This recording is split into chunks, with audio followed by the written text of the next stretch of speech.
Next speaker, Professor Lynn Crawford, Professor of Systemic Management at, I love this title, the Institute for the Study of Coherence and Emergence. Thank you very much. I love the title too. And the concept of systemic management appeals to me also. It's very interesting for me to be here in front of all of you people, having had the most wonderful week, being introduced to a range of ideas, most of which are not entirely unfamiliar to me, but I am always, and they all fit into my idea of what should be involved in the management of projects. But they're coming from people who don't necessarily know about project management and certainly don't have the same sense of embeddedness in a discipline, if one can call it that, of project management that I do.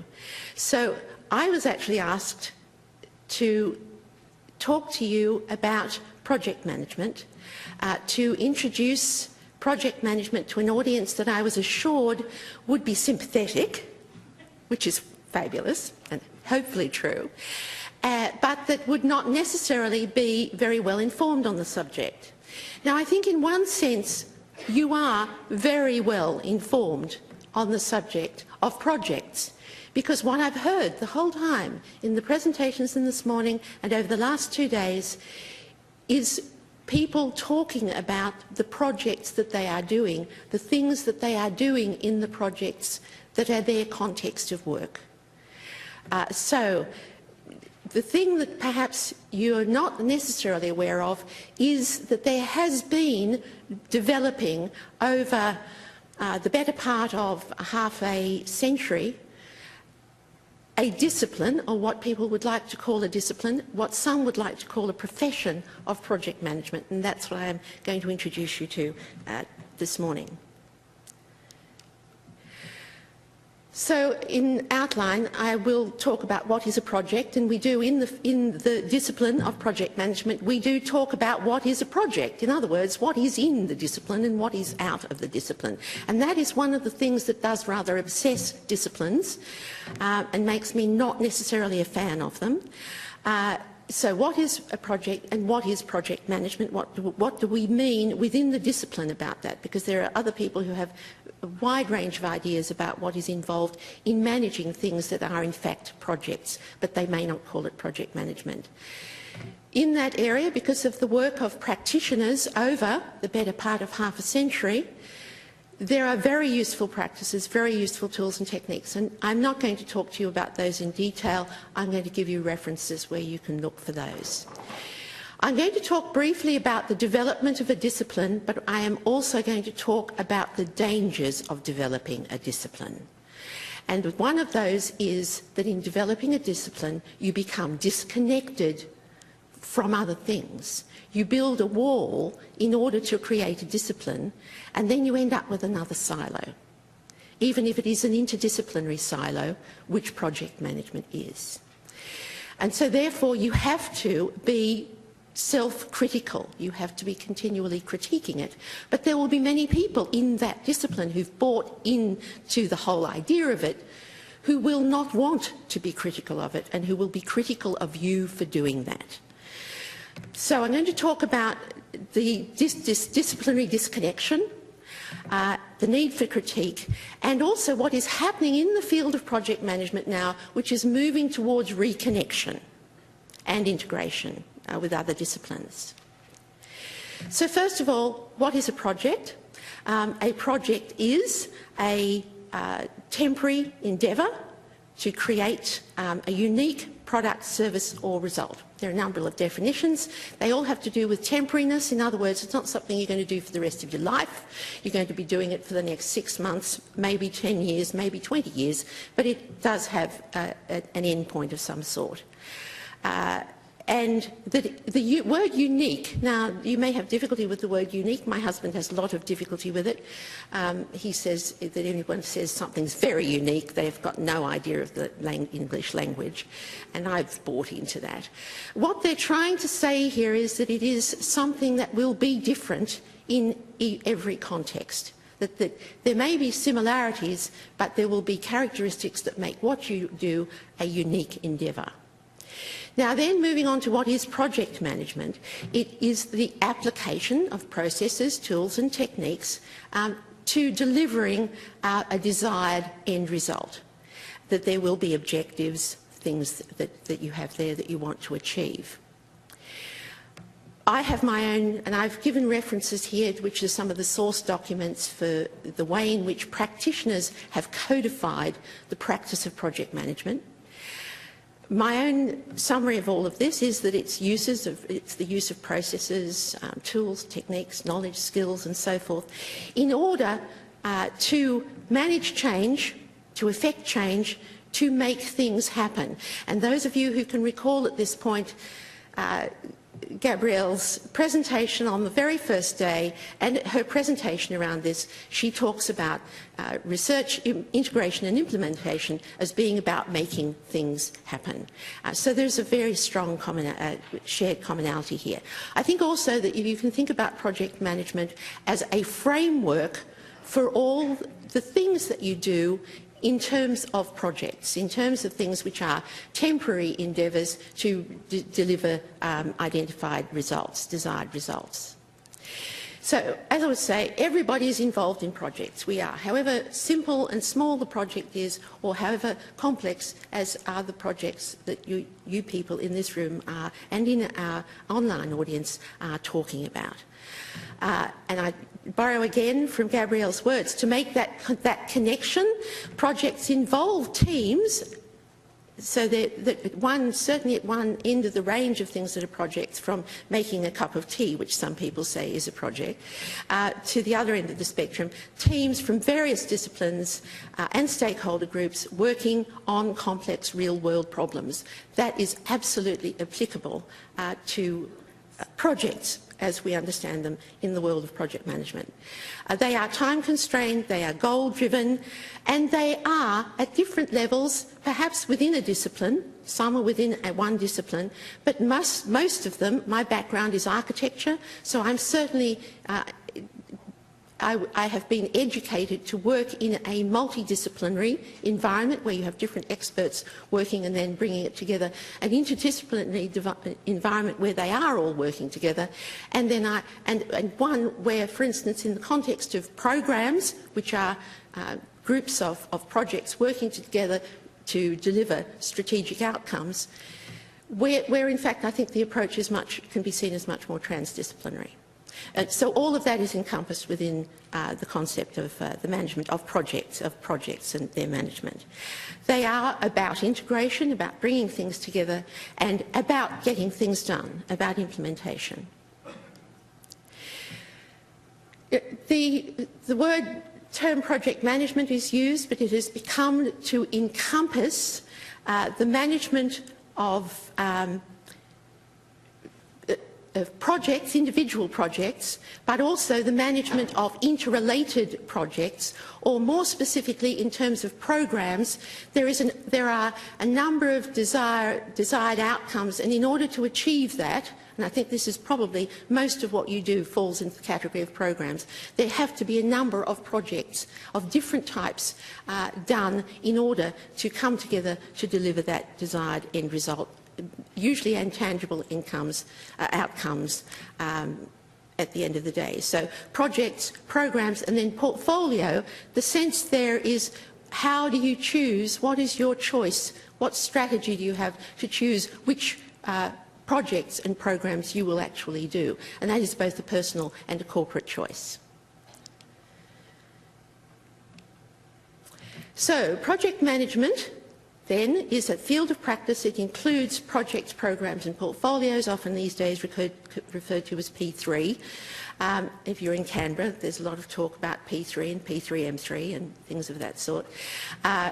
It has very strong professional formation, so that since the 1960s, so since the Second World War, there's been some consciousness in terms of project management. Professional associations, so communities of practice, practitioners got together and they started to form professional associations in the 1960s. There are very strong professional associations. In Australia, there is the Australian Institute of Project Management, which has around 10,000 members. In Australia, there are also chapters of the Project Management Institute, which has over 350,000 members and over 500,000 people who hold credentials in project management that they have gained when they have been members of that institution. They have, I understand, over $100 million in reserves in Philadelphia in the United States. So they are a very large, a very wealthy, a very powerful organisation, a very strong lobby group for a discipline of project management. And then there are a number of other organisations in Singapore and notably in Japan that operate independently of both the International Project Management Association, of which the Australian Institute of Project Management is a member, and of the Project Management Institute. All of them provide very useful tools and techniques for managing all types of projects and programs, but they focus to a large extent on threshold standards.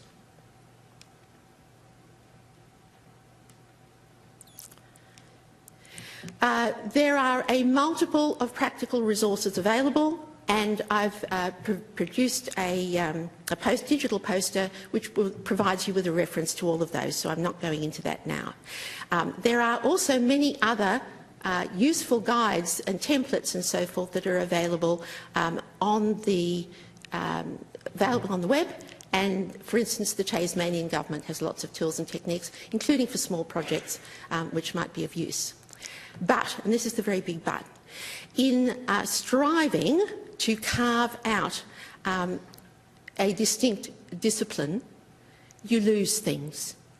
You lose connections with other things.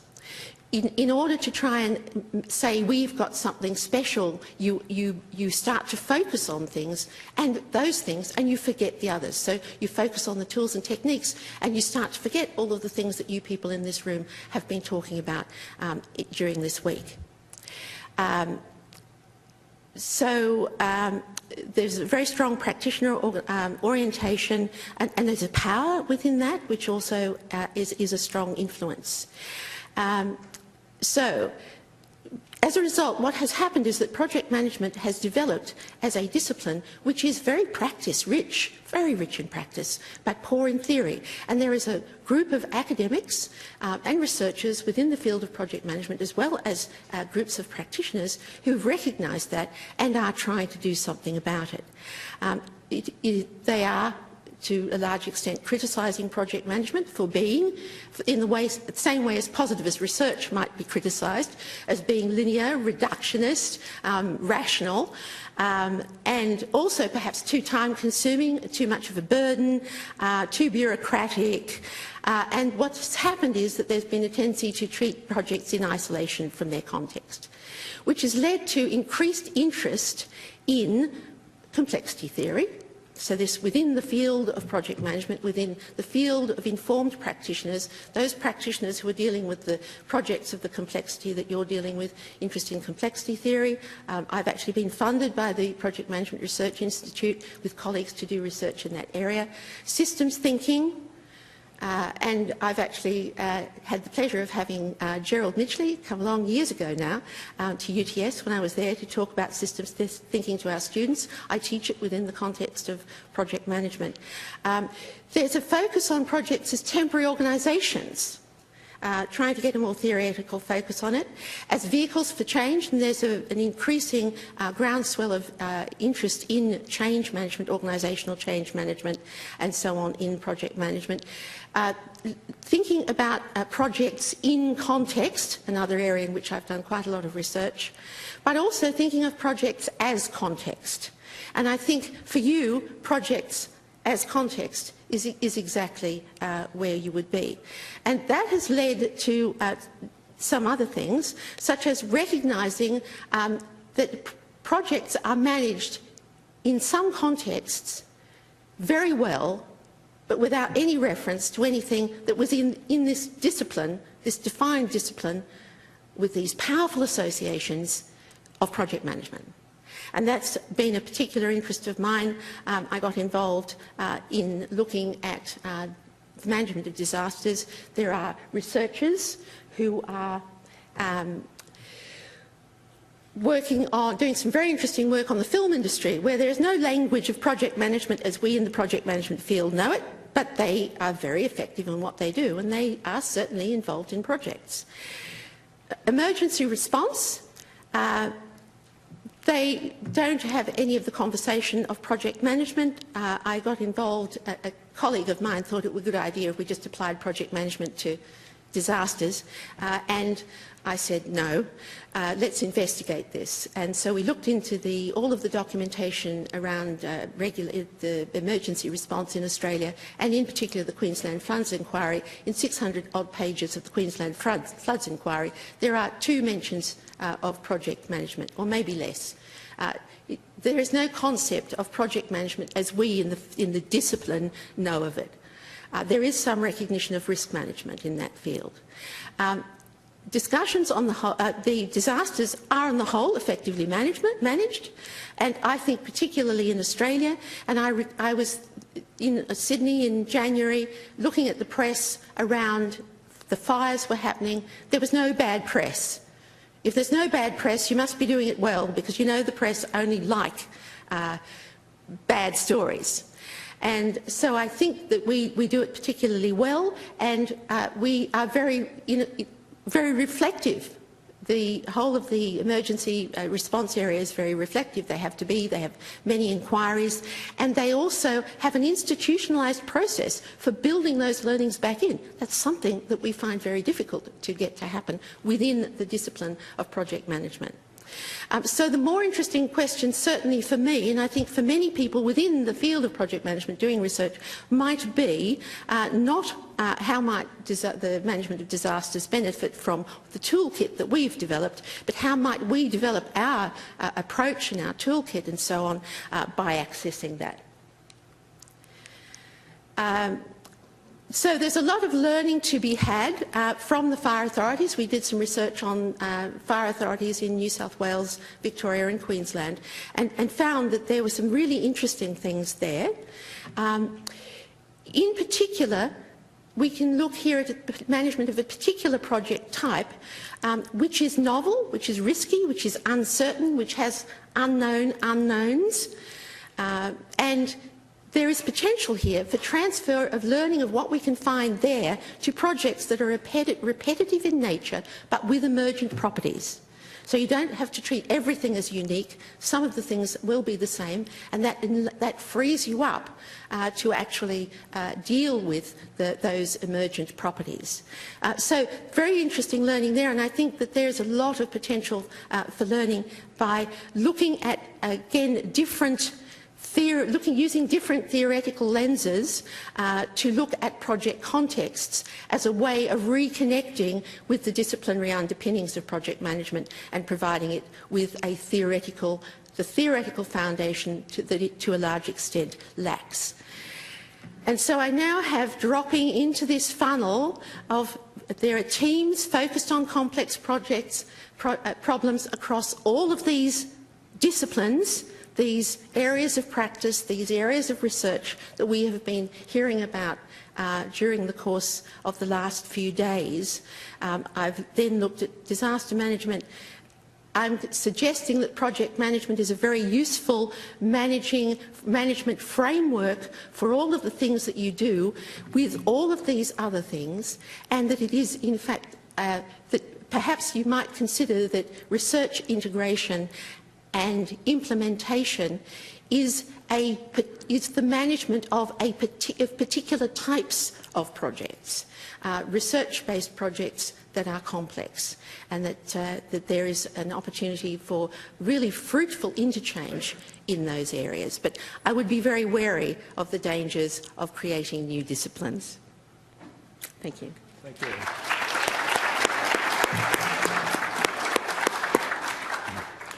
We can take some questions now. This one up there.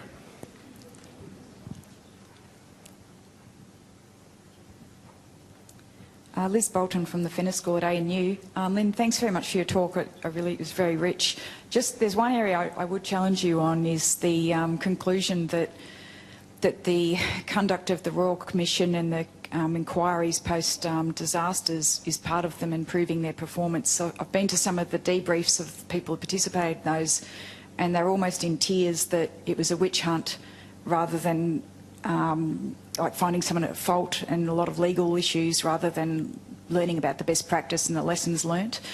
So I'm possibly wondering if the high performance has more to do with the calibre of the people involved, their passion, the other procedures and things that go on, rather than the conduct of royal commissions and so forth. I think that's probably quite likely. I think that what I've presented here at this stage is a perfect picture view, unsullied by that kind of close connection. Because the timescale in which I've been doing it and the nature of the emergency of the disaster management agencies is such that, as you would understand, the human research ethics and permissions to actually get access to all of that is extremely difficult. Also, I thought that in these early stages of looking at this, I was looking for principles that were effective. And certainly the principle of the inquiries of the commissions, the documentation that is provided, and what I have seen in terms of what has then been built back into the change of the processes, if you take out all of the subjectivity and the emotion and the reality, actually there are some good lessons that you can learn from that. And I thought that if I started there and were positive in the approach, I would have more access in coming back. If I started off with my own witch hunt, I would never have the access to gaining that aspect of it, which is where there may be the opportunity for the exchange back from what we know in research, integration and implementation and in project management that could be of value in that environment. Stakeholder engagement, step number one. Thank you. I agree with you entirely. Question back there, please. Hello, thanks for your talk, Lynn. It's Zoe Safoulis from University of Western Sydney. I was really relieved to find in your slides there that there was mention of varying styles of project management, because I and a number of other social and cultural researchers on water that I've interviewed in a previous project have found ourselves victims of project management, because it seems that the standard model employed widely in Australia in governments of all sorts of departments, you could name it anywhere from mental health, public health, through to water and all kinds of natural resources management, seem to have been taken directly from a building and construction model, where you've already got an assured outcome, a planned sequence of events, and what many researchers refer to as a tick box style of management, which comes across as being completely inadequate for mixed method, qualitative, multiple front types of researchers that do depend on things like getting engagement with communities rather than just say like a simple building permission document or something like that. So my question for you is, there was another bit that said there were other models of project management from the arts, humanities and social sciences. I want to know where are they? Where can we get them? And is there any move afoot to try and get something less rigid and oppressive and unworkable as the building and construction template for project management in relation to interdisciplinary and qualitative projects? Well, let's start off by saying building and construction is interdisciplinary.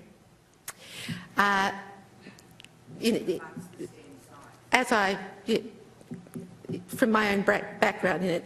Also, I would say that it has actually come not directly from building and construction, it has actually come from engineering, and it's also come via IT. So I think that most government departments in Australia are currently subject to project management according to the UK government, formerly the Office of Government Commerce, now the UK Cabinet Office. And that really comes out of IT. Prince 2, projects in controlled environments, was designed for IT.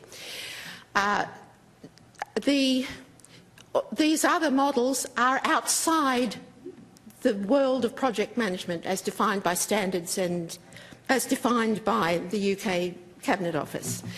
So what we need, but there is a growing voice within the field of project management, call it a field rather than a discipline perhaps, that are looking for those other models. There has already been recognition of agile, an agile approach which strips out a lot of the bureaucracy and so on, which may have some good values. And the trouble is there are a very large number of low-level practitioners who think that this is all there is. And when an organisation is trying to get some control around things, they look for what's the standard there. So what we need is all of you, we need research integration and implementation to actually be a strong voice within the field of project management in order to bring in different models that are within that legitimate field, so that when people go to find a legitimate model to use in the way that you're referring to, Zoe, they can say, oh, well, here's a model that's ideal for research projects, here's one that's ideal for policy projects, which you have contributed to developing. And the field is currently ripe for that kind of contribution. We have one question online, and then we'll take one more question after that, then we've got to go to break. So this question comes from Julie Thompson-Klein. She says, thank you for an important talk. Given your caveat about the danger of creating a new disciplinary silo, do you envisage project management as a new methodology or literacy that should be embedded across disciplines and fields? At the same time, is an identifiable discipline still needed for a credible integrated knowledge base? I can answer the first part of that. I'm not sure that I can answer that last part of the question. I think that I'm not a megalomaniac for project management. I think I've contributed a long period of time and research to it. I think that it has a lot to offer, but I think it also requires a very strong critique from within as well as from without. And with that caveat, I think it has the potential to provide a very useful framework, overall framework, for everyone who's involved in projects as their context of any type. But what we need at the moment, we've got very much a model that is one size fits all. And what we need is to provide a more complex range of models and choices within that have legitimacy. And that, I think, is the really good work to be done. Thank you. One last question up there, and then we'll break. Thank you. It's Susie Goff here from Culture Shift. Thanks, Lynn. Lovely to hear you speak. And I just want to pick you up in your very gracious critique of the concept of a discipline. And I would actually just also like to ask the question, we were promised an opportunity to have a debate or perhaps a discussion about whether the notion of a discipline for integrated and transdisciplinary research methods was actually a good idea or not. I'm not quite sure when we're going to have that opportunity in this conference. So, Gabriel. 2:30 to 3:30, great, thank you. I should read the schedule. So my question to you, Lynn, is, and maybe to sort of kickstart that, is if you were to think about a way of being as a coherent group in the world which did not go to the notion of a discipline, which perhaps is an artefact of positivism that's somewhat met the limit of its time and its relevance, what would you go to? Well, let me say I've been using the word discipline because that has been a theme for the conference, and it's my password for getting into seeing all of the other presentations. Although I keep putting in delivery, because with project management I'm about delivering things. So I tend not to use the word discipline or profession. I tend to say field of practice. What I would think would be I like the idea of a network which gives the opportunity for specialisation and for bringing together all of the different, even methods and so on that we've had discussed in this room. But I think a network to me would be an appropriate model for this age, for where we are at this point. We're going to move on. Gabrielle wants to say something, but thank you very much.